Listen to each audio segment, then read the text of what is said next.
could not agree with you anymore, Paolo. I love him. You love him. We all know him. In the bottom left of Blackburn, he is the red Terran player representing Mouse Sports. He is HeRoMaRinE. Look at the new Mouse Sports logo, by the way. They got that logo updated. All right. I saw them slide into Hayoka's DMs. They got it sorted out last night. Good job, squad. Good job, everybody. And in the bottom right-hand side of the map, it is the Italian stallion, the champion of last year. It is Reynor. Yeah, that logo, does it look like a mouse to you from here? It looks almost like an emergency type symbol, right? Like if it was yellow, it was yellow. Like if you switch the color, it does look like it looks like a little bit like a nuclear hazard type symbol. You mean? Yeah. Feel that. Well, it's fitting, right? I think leaking TVZ, you know, ghosts come out. Sometimes there are nukes. Yeah, that is Mouse very Sports true. is just letting you know their Terran players are gonna blow you up. Yeah, and I mean, yeah, if you're Mouse Sports, you should be catering to Big Gabe, probably your oldest player as far as, you know, continuance on the team. He's been there forever. For sure. He's been with Mouse Sports. It feels like, I don't know, that it has to have been. I think somebody brought up the stat because there are so few other games that hold similar longevity to StarCraft that I think HeRoMaRinE has one of the longest running tenures of any esport professional with a team. Yeah. Yeah, he's if not the longest. Like if there's somebody that's been with like their Brood War team since they were a baby, I get that. But I think for modern esports, yeah, that has to be one of the longest running partnership player in a team, and I love to see that, Cats. And you know what else I love to see? Reynor not take the gold early on. He's just scouting by the looks of it, so he's really worried about this early game, which is exactly what we were hinting at. And again, it feels weird to say that it is Big Gabe that's most likely going to be for the trickery in this particular series, because we usually know him as that macro oriented player, right? Like we usually think of Big Gabe as thriving in that late game. But sometimes you have to evaluate yourself, not in terms of your advantages, but how you stack up against your opponents and against the best Zergs in the world, the Reynor, Serals, Lambos of Europe at least. Then Big Gabe doesn't seem to feel too confident in the late game in this matchup. It's just hard when you're up against somebody that doesn't really make, you know, those big mistakes like Reynor does. If he's going to be taken down, it's got to be something a little bit tricky. It's got to be something crazy. I'm not going to use Marine Lord's games as examples of how to deal with anybody, because to me, Marine Lord, he's like he's like the chaotic evil of Terran. Like you just don't really know what to expect, and to him, the rules are merely suggestions. So trying to copy him, probably a recipe for failure, but maybe there's something to be learned. Maybe there's a little inspiration to be taken. We'll have to see. HeRoMaRinE didn't build any of his infrastructure on the right side of his main base, by the way, which I don't know about you, Cats. I assume it's like, okay, I want to try to hide some of what I'm doing, or make it not super easy for the Overlord to poke in and see if he's going for a tech-based build. No doubt. I mean, look at the Overlord and where it's positioned, and it's almost as if it was scaring away the production of HeRoMaRinE. So HeRoMaRinE very much knows what angle it's going to be coming from, so he wants to hide and conceal things as long as possible. This first drop is really nice to start things off. It's just a small marine drop hitting relatively early. It's going to be looking for some creep. If it can pick off a couple of drones perhaps in the main base, that would be great. But look at Reynor already expecting something of the likes with 2 queens already in position. It's going to be difficult for Big Gabe to commit. Yeah, I was going to say I do like the concept behind this type of push. It's early, it's still a little bit aggressive. It's not anything crazy, but I feel like you don't want Reynor to see normal looks coming from you if you're going to try and hide your play a little bit, because at the end of the day, I do still expect Gabe to try to do some sort of more standard-ish mid-game composition. I don't think we're going to see mech or anything like that out of him. And if we get it, I would be obviously happy, because, you know, that's apparently the only part of my personality trait that ever gets out there, Cats, is that I'm a mech fanatic. So I'm not allowed to have any feelings other than yay, vroom, vroom, cars go, flamethrower, boom, boom. But Nate, I wouldn't mind I seeing love it all against of your Reynor. feelings, so yeah, feel free to express them all. I love you, cats. And yeah, I love you too, buddy. Whenever I cast with you, it's like a safe space. I can just let it out a little bit. I'm like, I like matching. I like watching PvZ. Please do it. Don't only give me the Terran games to cast. There's the drop headed towards the main base. It is just Marines though, so it's not like the Hellion drop where you're gonna one-shot all of these guys from an awkward angled corner. So just kind of keeping it chill. Yeah. I wonder why he doesn't try like look for the overlords in the bottom part half of the map, but I guess he wants to kill the creep more than he wants to harass. Yeah, I think he hasn't spotted those overlords, but he should know that they're, which is weird to say, right? Because you obviously have a medevac, and that is an angle that the overlords are covering because you might have a medevac that might transverse through there. But here comes the real push from Big Gabe. It's a pretty sizable 2-base push for this time in the game. There is, of course, a third on the way, but this is still very threatening. And this is a Reynor that wasn't making too many units before. Now the mainling is going to connect. However, that's a lot of weakened bio. Only one medevac to heal them all. Yeah, I think the most important thing right now, if you're HeRoMaRiNE, is make sure that you're letting the medevac use whatever time it has to heal. And I was going to say don't unsiege everything, but he unsieges everything. And I guess if he's going to retreat, that's not the worst thing to do.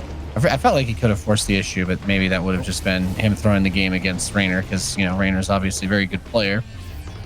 Yeah, that mainling connection was really, really scary.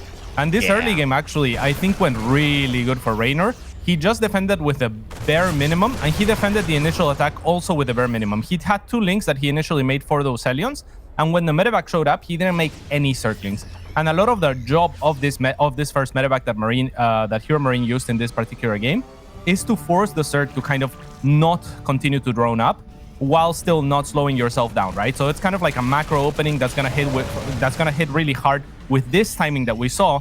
Not hit that hard because Reynor really didn't take the bait at the start, and for the start of the second engagement he lands that one baneling shot, which means the Marines can no longer commit to the front, and with that he gets kind of away with murder. HeRoMaRiNE has done a wonderful job of continued worker production, so he has actually kept up in those terms with Reynor, but I do like the position for the Italian quite a bit. Yeah, and if this is like one of the things that we always expect to see out of Reynor, is he's got these lings that are just constantly going to be waiting for the opportunity to backstab banelings that can smash into that very thick supply depot wall. And if he leaves himself vulnerable, we will see that happen. Drop goes to the northeast though, so he's going to pick off the one hatch. The gold base is not too far, but there's a lot of lings. Reynor, one of those Zerg players from the school of keep 50 lings on the map at all times. Once you hit the 7-minute mark, do not have any less. And as soon as he loses a few, you can see he's going to crank out some more. His 1-1 is almost done too. And once that upgrade equalizes, he should be feeling pretty good. But the Marines are going to snipe 1, 2 of the queens. Yeah. Was that 3 of them? Not bad. Couple, yeah, not too bad. Reynor has units everywhere. The beautiful thing for Big Gabe is he does have that tank there sieged between the natural base and his triangle third. So actually, if there is a baneling run by, this could really backfire. And Reynor invested a lot into having those units out on the map while still having enough to defend the drop at the top, while still having enough units to defend here at the front. So if we had looked at the army value just a minute ago, Reynor had significantly more. Even though the army supplies were similar, even though the worker counts were similar, I liked his position because his army was much more expensive in that he had committed to baneling. So he was hoping, HeRoMaRiNE, you're going to go for a follow-up. I'm going to stop you at the front. I'm going to checkmate you with those Ling Bane that have been waiting in the top left-hand side of the map, doing nothing at this point for minutes. And then that would have been game over, right? And if it's not, then he transitions into... But this is the worst-case scenario for Reynor, because basically nothing happened for the last 2 minutes. So he's just had dead units basically doing nothing in the top left-hand side of the map that could have been drones. And he's still stuck at 67 workers. This is not sustainable against a HeRoMaRiNE that decided not to continue the push, that decided to take that 4th base. He is HeRoMaRiNE, that is, he is going to start taking some sizable leads heading into the late game now. I think that the biggest question, though, is like, even if you get a little bit of an advantage, even if things go your way, you're not under a crazy amount of pressure, you still have to worry about once you try to end the game, when you know at some point that big push has to happen. And Reynor is just, again, there's just a giant freaking army that's just chilling in the northwest corner waiting for that opportunity. But I think Roddy said it and brought it up. Shout out to Kevin in the chat too. He was saying yesterday, HeRoMaRiNE known for being good at sitting back, and I'm inclined to agree, Cats. That's one of the big strengths that he has. It makes these kinds of run-by styles a bit weaker, but it does limit how much forces he has on the map since he leaves a decent amount of supply at home to defend. And as we can see, these two siege tanks next to the planetary do not end up being able to contribute to the defense at all. The banelings blow up the planetary, the SCVs are dead. Everything there got cleaned up, and possibly the under construction command center. But HeRoMaRiNE's going for the counter while this is taking place. Actually gets the baneling nest. That's a very unusual pickup. And wow, Widowmine actually takes out a huge amount of the lings too. The reaction time it felt with the rest of Reynor's forces as that push came by was perhaps a little bit slower, where we get distracted by that run by too. But that was a very interesting way that went down. He sent up 30 supply, Cats.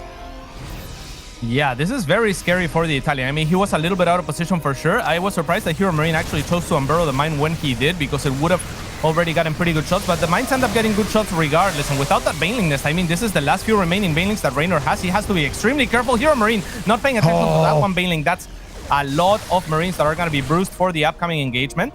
The problem for HeRoMaRiNE is his fourth got taken down, right? And that is kind of the economical move that Reynor was looking for with that run-by for a very, very long time. He does find it, so now pressure on HeRoMaRiNE to make something happen, but he does have a sizable army lead. 40 supply here to try and make it work. Yeah, and this is just one of those tough parts, right? He's got the Liberators and the mines set up, so this position becomes more entrenched, and typically it's not supposed to be able to set up and posture outside of the Zerg base like this, but HeRoMaRiNE was like, I'm going to play this just in a way where I'm not going to die to the big run-bys, I'm not going to die to the big counterattacks, and I'm going to force my way through the most direct possible path. From the very beginning of the game with that Marine drop that we saw earlier, it was all about clearing the creep, keeping Reynor from being able to get too comfortable rather than forcing, needlessly aggressive attacks. But the Ling run-by does come through eventually. We have a couple SCVs die, Siege Tank at that third, but HeRoMaRiNE's next wave of forces are more than prepared to deal with it. And Reynor gets supply block, losing a ton of overlords, and some of them still vulnerable at this third base too. Yeah, he needs to find huge connections onto this army, or it might just be game HeRoMaRiNE. Oh, an Ultralisk is actually gigantic here. There's mostly just Marines.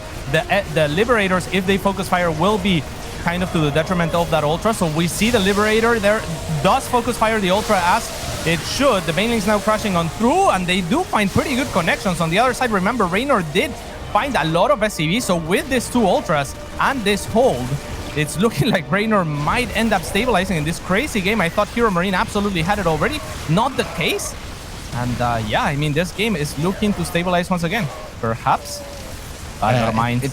It's tough because Reynor is a very tenacious player. He's going to look for every possible opportunity that he can to bring it back. But he's in this very awkward scenario where even like all the queens, the creep has just not been there for him, because HeRoMaRiNE has focused so much on giving himself the advantageous fighting battleground position. Gets one of the Ultras on the way out. The queens, they can't run away. They're slow. They're dummy slow off creep. Widowmine's going to help pop the Ultralisk. Oh, those mines! Okay, that mine shot does help with a lot of the biome.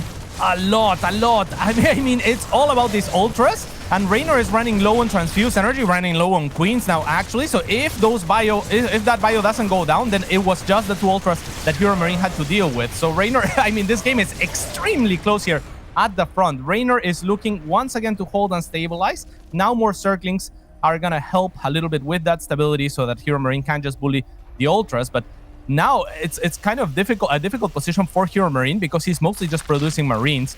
He has mines, which are going to be okay-ish against Ultras. They're going to be very good against the Ling Bane. But he doesn't really have the ability to produce, say, a lot of Marauders, for example.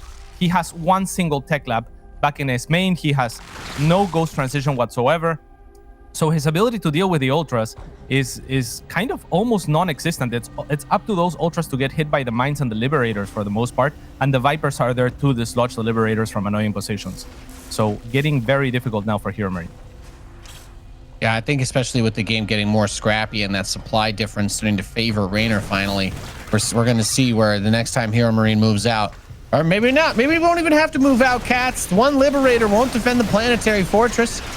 Sometimes I feel like the best thing to do against this is maybe these barracks need to be lined up on the top side to help SimCity. I don't really know, but he just walks in, smites the base, walks out, and What did he really lose for it? The Ultras are still alive, just a couple of Lings and Banes, and he has denied a huge amount of economy from HeRoMaRinE. And this only happens like this because he's been wanting to rally directly towards Reynor's base all game, which most Terrans, that's what you want to do against Zerg. But there has to be that consideration put forth onto the 4th base, because Reynor just he's been counterattack murdering him all game on that left side.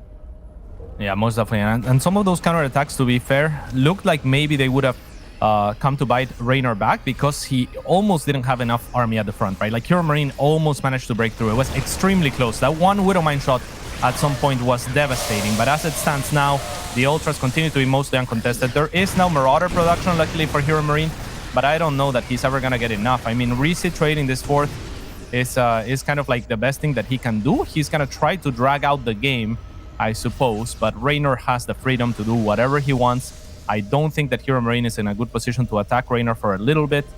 And yeah, I mean, the Italian, he has taken his side of the map and then some. It's just a tough spot, because this is exactly, as a Zerg player, what you want to do. Just punish the Terran for not leaving the right amount of defenses. Punish them for any corners that they want to cut. And I mean, on the backside, with the number of Ultras that we got, the number of Queens, the energy starting to build up, the transfuse is going to make pushing into that really tough. So you need to be more than ready for it. And we talked about how Reynor would want to, or excuse me, HeRoMaRinE would not want to get into a crazy long game against Reynor, because, you know, as this madness ensues, it gets tougher and tougher to deal with. Just such a crazy, flexible and fast player like Reynor is. And I think that's part of the reason why we haven't seen a transition into like Range Liberators or Ghosts, but I mean, those units are both going to be pretty good against, as we've already seen, they've done somewhat decently against the Ultralisks and the Danes. But now that the Corruptor count's coming out, I think I'm just wondering, there's no Greater Spire. So is he just getting these in advance of something else that he's worried about, or he just wants to start abducting medevacs for the lulz? And yeah, I think they will be clearing the medevacs and the Liberators, which are really the main threat for those Ultras. There aren't really many Liberators out here for HeRoMaRinE, but Reynor doesn't necessarily know that. It has been the Ultra answer that HeRoMaRinE has had throughout the game. So I think for HeRoMaRinE, things that are going well, he is 3-3 against 2-2 for a little bit here. Reynor will equalize in terms of the armor, but he hasn't even started the +1 or the +3 attack on melee. And then for HeRoMaRinE also, I guess the mine shots could be extremely big here. There is a lot of mines. There is a lot of Banelings crashing into said mines actually just now. But Reynor does have additional Banelings there waiting on creep. I'm not sure that he needs to be overextending out of creep, however. So HeRoMaRinE with a couple of strong engagements there off of creep. He is not out of this game yet. I mean, this was kind of his win condition. It's kind of like to get maxed out before moving out. That's exactly what he did. He is doing pretty well on the trades with those Widow Mines. Reynor doesn't really have anything like Infestors to hold the army in place of HeRoMaRinE, and actually this Ultra is kind of about to fall, but Reynor with a massive amount of transfuses will keep it alive. It is a Chad Ultra. The Giga Chad Ultralist getting all them transfuses, pushing the army back. I was going to say, I completely agree with you, by the way. HeRoMaRinE has done an insane job with the target fire and the control, but with all the medevacs getting killed by the parasitic bombs, look how low that bio is. I mean, one friendly fire mine, one Baneling is going to blow up half this army. And also, just shout out to the hatchery at HeRoMaRinE's gold base that Reynor is building. I'm sure the army will see this, but that is absolutely not something that you want to have lost to your opponent. Fighting off creep though, but the Ultralisks, I do believe they have that speed upgrade, which makes it just a little bit tougher to try and kite these guys. So that army gets surrounded, cats, and that is it. GG, Reynor takes game number 1. Yeah, in stellar fashion as well. I mean, I think that HeRoMaRinE did play an awesome game. I think that this game had a lot of shifts in terms of momentum, in terms of whose game it is to take, right? Like, I really liked Reynor's defense at the start, but then he does something like a lot of the time when you defend, Nate, the most obvious advantage that you can take is to go for the economic lead, right? But then that gets punished potentially by a big attack. Big Gabe tried for an attack, but it didn't quite work off of two base while taking his third base. And then he pulled back and he never moved out until he had his fourth established, until he had a PF, until he had tanks left in his backline to protect against Rambites and the likes. And that kind of just allowed him to come back into the game just because Reynor went for the other direction. Instead of making a lot of drones early on off of his advantages, he made a ton of units. So if HeRoMaRinE had committed to an attack, Reynor would have completely crushed it. But because he didn't, HeRoMaRinE was led back into a game. And yeah, I mean, he played well, but Reynor still managing to barely stabilize eventually with those ultras popping up later on. Was able to kind of sway things back in his favor because yeah, HeRoMaRinE just didn't have many answers for them. Oh, no, it was definitely difficult to try and make that work, but I appreciate the attempt. Like you were saying, it's going to be necessary to get some really early damage done against Reynor, and he had a pretty big supply gap at a few points where he was very far ahead, but was not able to seal the deal. So we'll start down 0-1 in this series as we get over here. And Cats, I'm going to introduce Reynor, and then I'm going to need you to give me a nice long intro because my coffee's at the door. In the bottom right, we have the red Zerg player, the Italian stallion himself, leading 1-0. He is Reynor.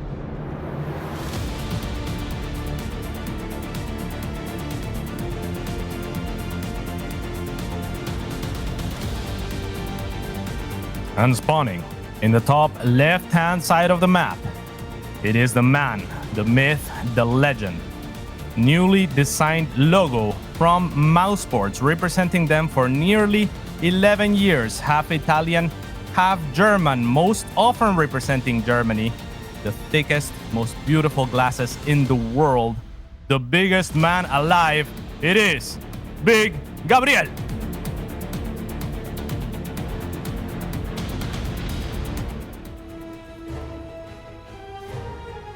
Right. So yeah, Big Gabe with an amazing. It's hard to call it a comeback because again, that game had so many sways of momentum. It was really, really awesome to see. It's awesome to see when, when. Oh, you're back. Beautiful. How'd your intro go? You good? Yeah, I just finished like a little bit ago, so it was pretty good. Was it a good intro? Did you I'm not sure. Feel good about it? Hard to tell. Difficult to tell. I complimented his glasses. I'm not sure if that was the play. Our producer has informed me it was in fact an amazing introduction. Nice try, Cats. Thank you. You can try to be as humble as you want, but we'll keep forcing compliments on you until the end of time. But yeah, no, you're 100% right though. It was such an awkward situation where it's like, I don't know, did you want to necessarily say like comeback, because Reynor does that. You'll throw the big pressure at him. You'll feel like everything's going well, but he is somebody that just, you know, in the movie when they have the bad guy like hanging off the cliff, like he'll always grab your ankle and pull you down with him no matter what. Like you're never getting away with damage against him early, and that's what makes him, I think, so dangerous. Yeah, most definitely. And his ability and his willingness to kind of just not play same-ish every game and to take different advantages, like between say between army and between economy, is just, I think, unmatched. I think that he can really do it all. He had his best guess on the attack for Big Gabe. It wasn't the actual best guess for that situation, but the fact that he does go for it is just so scary. And the fact that in spite of going for it and falling a little bit behind from that decision, he can still make a game off of it, like with those rambites that you were mentioning, and then anchoring and knowing that his win condition will be the ultras because Gabe has been so committed to the lower tier units that maybe he doesn't have the ability to make Marauders or a Ghost transition ready. Only a couple of Liberators already accounted for with Vipers. I mean, yeah, Reynor played a phenomenal game there. Yeah, it's really tough with how it's something that has become more and more common, I think, over the last year and a half. But in that mid-late game, Zerg players are just so much more comfortable with the idea of just throwing parasitic bombs on medevacs and spending like pretty decent amounts of their utility and resources to kill them in those like kind of standoffish moments. But it feels like it works so well, like HeRoMaRinE didn't have any heals for the bio on those that last big fight, even though he had kited and target fired those Ultralisks. And I wanted to call out that he did a really good job of keeping the Marauders in front of the Marines. But if you don't have those ghosts, if you don't want to play that style, then Marines have 5 range. So the Vipers are going to hit the medevacs, a parasitic bomb, if they want to. And that's something that if you're not going to bring your army away or try to repair them, I mean, once they're all dead, I think it's also why we didn't have as many Liberators as we needed either, because the Starport production had to constantly be, pushed towards rebuilding the medevacs that were lost because they're too important to play without. You're absolutely right, and we can touch on that later as we have a little bit of an attack here from Big Gabe. I love this. I mean, Hellbats on this map are going to be pretty effective. But let's see. The Queens have the ramp, of course, are going to have something to say. Good micro there from Gabe on the Hellbats. But of course, Reynor has a counterattack ready and already breaching the natural of Big Gabe. This puts a lot of pressure on Gabe to actually make something big happen with these units, but Reynor really fanning out and spreading his Queens. Nate, I'm not sure what's going to happen here. More links in production. As long as Reynor just buys time, his link counterattack has done phenomenal on the other side. Yeah, it made it up the main base ramp, it looked like, for a little bit there. At least some of them are still there. Yeah, these SCVs on the run. Hellbat does transform inside of the main to defend against that. He's got it. I think the big thing is if he kills enough of the Queens, then the Liberator, there's nothing that really contests it here. So sieging up over the natural mineral line. Yeah, I think there's just that one Queen that does barely slip away. Yeah, but that Queen is enough Queen. Reynor knows, he's got 20 SCVs. Oh, the mule's gonna die too. This might just be game. I mean, I think it might be. Yeah. Yeah. I mean, like the moment that Reynor identifies this Queen, like you said, right? Like this Queen is the only thing. Like I think the Liberator was the only thing keeping Big Gabe in this game. Because again, if he kills all the anti-air and the Queens, he stands a chance to siege that natural base forever. But as it stands, he has lost a little bit too much. And with this surround, I think we might have Big Gabe tapping out very early in the second game because Reynor is looking phenomenal. And yeah, I don't know that there's too much more to say at this point. If we could rewind time and turn this into a 3cc build, then I'm like, you know what? Literally anything's possible. 3 command center Terran is impossible to kill early on, but that's not the world we live in. This is a 2 command center Terran. He's not a rich boy. He is, however, someone that is going to keep fighting. It seems, Cats. Yeah. I mean, it is tournament life on the line. Tournament life on the line, rather. So commendable. I mean, commendable. He's gonna make Reynor work for it. Maybe it's an issue of stamina here, but it's gonna be extremely difficult to make something work. Maybe if these 3 Hellions can find something like 20 workers before falling or something like that, we can start talking about a comeback here for Big Gabe. But man, that early game just went terribly for him. It's 4 bases, Reynor. Creep mostly just uncontested. These Hellions can't even afford to contest creep, you know, like normally these Hellions would be pretty happy just sitting outside of creep being like, hey, don't get that out of control. Here Big Gabe has to say, yeah, I mean that creep has to get out of control. These Hellions need to find insane damage, but I mean Reynor's never gonna let him. He has pulled every single Queen off creep, it looks like, with the way that this medevac was placed. So if there was a second Hellion attack waiting somewhere, like this one, perhaps. I definitely like the chances. There's a spine crawler there too, though. Yeah. And Reynor is really not going to give him an inch this game, huh? That's the thing, yeah. Yeah, I mean, Reynor is just so good, right? Like, you can really just trust him to know what his win condition is, like, to know what he needs to do to secure games. And in this instance, it's just not take massive damage from anything and just relax and sit back because, I mean, your opponent has to make some crazy stuff happen. Otherwise, Reynor, I think is going to be happy to just get maxed out and then to maybe look to deny a 3rd, a 4th forever or something of the likes. This game can extend, but I struggle to see how Big Gabe can bring it back. If he does, however, if he starts bringing it back, Nate, I mean, we've seen already some incredible comebacks in this season. So, yeah. This would be nice. Those are the best, yeah.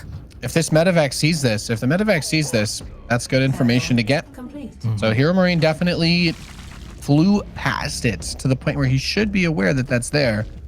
But I think as soon as he goes for this 3rd, and Lightshade is infamous for this, it's so open around where that 3rd base is.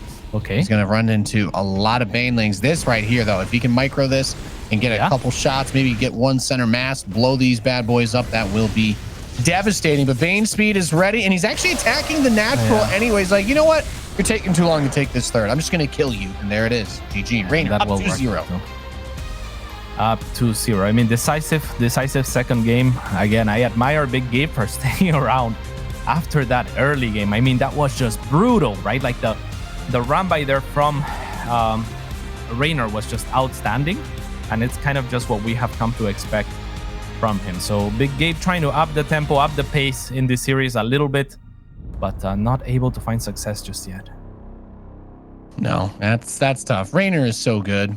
He really is. I think it's I got to be real with you, Cats. The biggest question mark in all of EU for me, with the bracket and everything, and it is because of how crazy just the idea of trying to accept the new reality is. But Marine Lord, Like I don't know. I don't know. I feel like I need to just go back and rewatch every game he's played this season and be like, what exactly is it that he was doing that just absolutely made it look so weird and different from everybody else's approach against these top Zerg players? Because it doesn't seem like it's something easy to reproduce, at least from what we've seen so far from this match. No, I mean, Marine Lord from the beginning has been a player that kind of has his own style.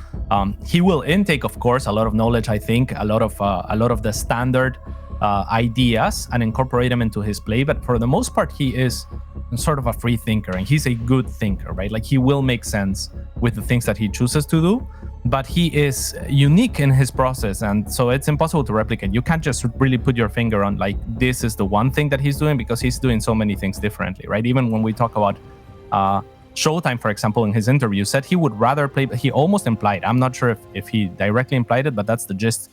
What I got is that he would rather face Reynor than Marine Lord, because Marine Lord is the epitome of everything that he hates of the PvT matchup that he looked dominant, 3-0'd big Gabe. So that really speaks volumes of Marine Lord and his unique style. But of course, that is for later, as in the bottom left-hand side of this map, the man trailing 0-2, it is HeRoMaRinE for Mouse.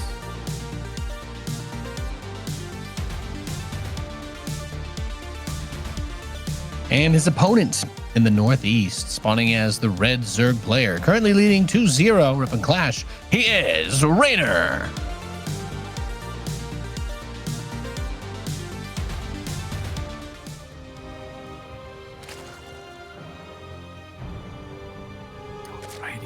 Yeah, what do you do, man? Like, you're down 0-2, you're against one of the best Zerg players who's just ever touched StarCraft, and you need to win 3 games in a row to get to the next round of the loser bracket. It's hard to imagine a more difficult scenario here. It really is. But if we're going to be somewhat optimistic, I guess this map would be not just one of the better TVC maps, but stylistically, I think for Big Gabe, it might be my favorite map in the map pool, right? Like, the man is just a positional genius when it comes to tanks, when it comes to liberators, when it comes to like strong timings and pushes. I think he is one of the absolute best in this matchup. And so I think this map could lend itself to that, right? Like, where maybe the tanks and the liberators are enough to grant them a victory of 2 or maybe 2.5, or, you know, a push of 2 base, taking a third or something like that, transition into a later game with an advantage. But definitely gonna be looking out for HeRoMaRinE to apply some pressure and hopefully on this map successfully. Getting into a rhythm early on is going to be so important. We haven't really seen it happen, though. Like, he went for the Hellbat push, and the counterattacks kind of, you know, invalidated any damage that he really did with that. And then in the first game, he didn't get counterattacked crazy hard on Blackburn, at least not for a while. He had a much more stable opening, and I think that's why we saw that he was able to put himself in such a good spot. But I also think it might just be that we don't see a crazy amount of people do that 8 Marine drop rush with the Hellions. Like, you'll get like either the Viking or the Banshee. We saw a lot of Banshee play yesterday in our limited TVZ experience, but being able to have those Marines with the Hellions early on in the healing, the Queens don't quite have that burst damage. So I can see where it becomes a strong way to put that pressure on. But he needs to be able to get that follow up a little bit tighter, a little bit more precise, I think, for him to get a chance to close the game out, because Reynor just has not given him any opportunities like that. He'll trade units, he'll let you kill his whole army if it's on your side of the map, but as soon as you reach his base, he becomes, you know, it's like it's impossible to shatter. Not even the strongest hammer can break him. Yeah, most definitely. And of course, this map also different to Blackburn in how it plays heading into the late game. So it's not, I think that Reynor would take different gambles if he wants to be consistent with the map, right? Like, I was giving him a lot of credit, for example, on Blackburn for staying on a relatively low drone count and expecting an attack from HeRoMaRinE. But it's also that the map has less bases. And that makes it so that, you know, and this is something that actually Marine Lord was talking about in his interview after defeating Reynor, because I was curious about why Reynor didn't really go to the 90 or 100 drones that we know he is capable of going. And Marine Lord was pointing out, well, on this map, you know, that late game transition isn't as effective because you run out of money so much earlier, right? Because there is considerably less bases on Blackburn than most of these macro maps. On this map, of course, there is 6 on each side. so it's also not the best. But it's a little, the layout is a little bit more macro oriented, I think, than what Blackburn offers. So I think on this map, actually, I'm not even sure. I think that Reynor could choose to go for either direction here. Should he get an advantage going into that mid to late game? I think he could go for many drones, or he could go for a lot of armies still. So yeah, maybe the maps don't play as different as I was first saying. The more I think about it. Tell you what, man, if we get that map with that, you see that ridge with the tanks in the main on that one. If we get that one, and then we'll see the true madness. I won't lie. There's a little, I guess that's a little bit of the cynical part left in me, where I'm like, will that actually get changed by the time these come out? Because I wonder what other things we haven't found yet that are going to make it through, and at least for the first wild week or so, when people find those cheeky liberator spots that you can't really attack with range and stuff like that, if there are any, then perhaps we'll see a little bit more shenanigans down the line. I'm excited. I'm excited for new maps. The process of iteration for those maps, of course, has been arduous. The Team Liquid team has done, I think, a good job for the most part. Obviously, there was that tank spot on that one map that was a seemingly glaring problem, that it was on Reddit already. But I know that there was a couple of iteration phases for map makers and for people evaluating those maps to make sure, or try to make sure, of course, that those little details don't slip by in large numbers, at least. Yeah, that's. Imagine if you could just put a tank on that cliff over here by this base that the Banshees are picking off. Ooh, be filthy.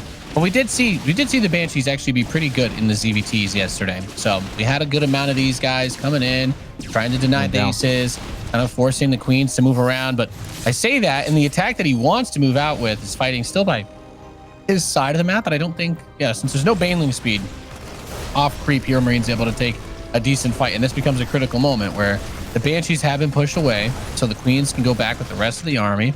And while he cleans up this creep, it's still going to take a little bit of time for it to dissipate, so he needs to be cautious in how aggressively he wants to push up. Baneling speed is about to finish, so right now is his last big window before it gets a whole lot easier for Reynor to shut this down.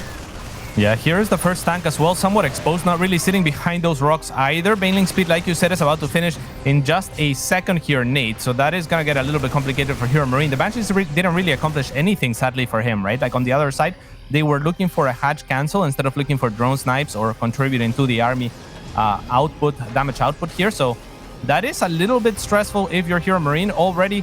I mean, that tank, it wants to be sieged behind the rocks. I think he just drops it a little bit too early, still sieges it.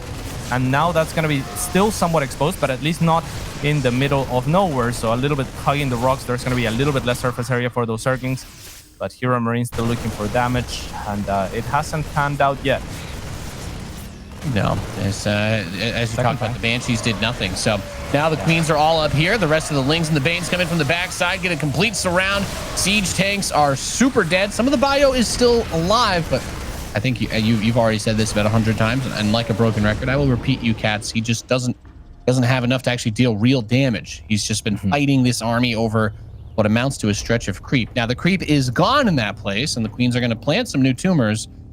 So for HeRoMaRiNE, if he wants to push with this next wave immediately, he needs to get there quickly. Otherwise, it's going to turn into, okay, kill the tumors, wait for the creep to go away, and then maybe I push in. But I don't know that opportunity is necessarily there. Bling counterattack is going to pull the units back, and he stims the whole army back home, as these Lings are very scary. We know from Reynor over the years, this is just what he does, cats. You leave a window, he's crawling in there with some Banes.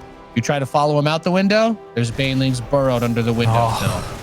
And that's yes, indeed. And this is getting nastier and nastier. I don't know that anyone can afford to open up with, a Starport double cloak Banshee and then accomplish absolutely nothing with it, right? Like, because he really just didn't. I mean, there is damage output onto the hatchery, but that hatchery is not gonna be finished off for a very long time, if ever. And again, you're going up against a former world champion in Reynor. Is there really a shot to do that and then continue to play an even game? Difficult to imagine, difficult to see. And this is looking all Reynor here, Nate. Yeah, definitely looking brutal. Poor HeRoMaRiNE. It's just so hard to play TVZ against Reynor. He's so fast. He makes so few mistakes. Banshees didn't really get anything done. He couldn't attack without getting backstabbed. 17 SCVs are dead. So he's at 45 workers to 69 for Reynor. And you know, Reynor, I mean, yeah, nice. It's gotta be feeling good about that. So the Hydras are coming out, by the way, and I think we've even got, okay, we don't have a hive, so you know, I guess the Silent Hill bells aren't ringing yet, but that's still quite scary. Then his next attack is like, I don't know, like I feel like HeRoMaRinE feels like he probably still wants to be aggressive because he's playing Terran, but yeah, I don't know if he has the strength to throw another punch. Yeah, I mean, we're seeing the units that we were hoping to see in terms of composition. I think HeRoMaRinE knows, I think, what he wants to do. He has tanks, he has liberators, but the army, the bio, is just not there in enough numbers. And Reynor already with an answer to the liberators in the Hydras and the Queens, with another counterattack that's just absolutely brutal. And it's difficult to get excited for this one, Nate. It's been a massacre through and through. And Reynor with a decisive